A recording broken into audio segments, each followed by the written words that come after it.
Tnax-il koppja mistennija jilqgħu il-ġdid fil-jiem li ġejjin bis-saħħa tas-servizzi tal-IVF offruti fl-isptar Mater Dei u fil-privat.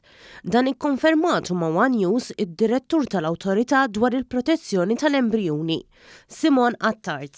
Issa ġiġa twildu minn meta twaqfet l-Awtorità fl-2013 sal-lum għandna 323 tarbija li twildu minn dawn is-servizzi. 179 minnhom twildu mis-servizzi offruti b'xejn minn Mater Dei u għandna wkoll Tnax-il koppja oħra li qed nistennew Jwelldu fil-ġranet li ġejjin. F'Ottubru tal-2018 daħlu fis-seħħ emendi ġodda fil-liġi tal-IVF li wessaw is-servizzi mogħtija f'pajjiżna u taw ċans lill-aktar persuni jew koppji jsiru ġenituri.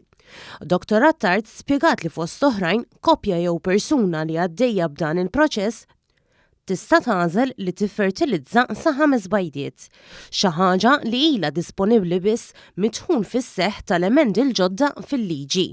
Kien permess biss f'każijiet eċċezzjonali fejn l-awtorità hemmhekk konna tajna 3 awtorizzazzjoni biss issa huwa parti mill-proċedura. Ġifri kull koppja tista' tagħżel jew li tiffertilizza biż-żewġ bajdiet u allura timxi mal-proċess kif kien bil-liġi l-antika.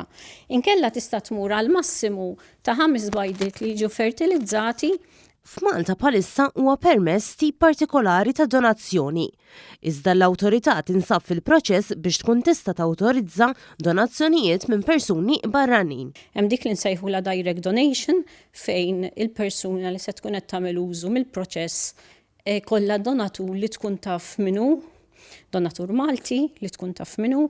Il-liġi tispeċifika li ma jridx ikun jiġi mill-persuna, ġifier ma jridx ikun hemm relative u sali ma grad ma jistax ikun relative, imbagħad hemm id-donazzjoni l-oħra, id-donazzjoni ta' importazzjoni ta' gameti minn barra ta' dak li nsejħulu non-partner, third party donation. Fl-istess ħin l-awtorità għaddejja b'ħidma biex twaħħad b'sistema diġitali il-kliniċi kollha liċenzjati li jagħtu dawn is-servizzi mal-awtorità.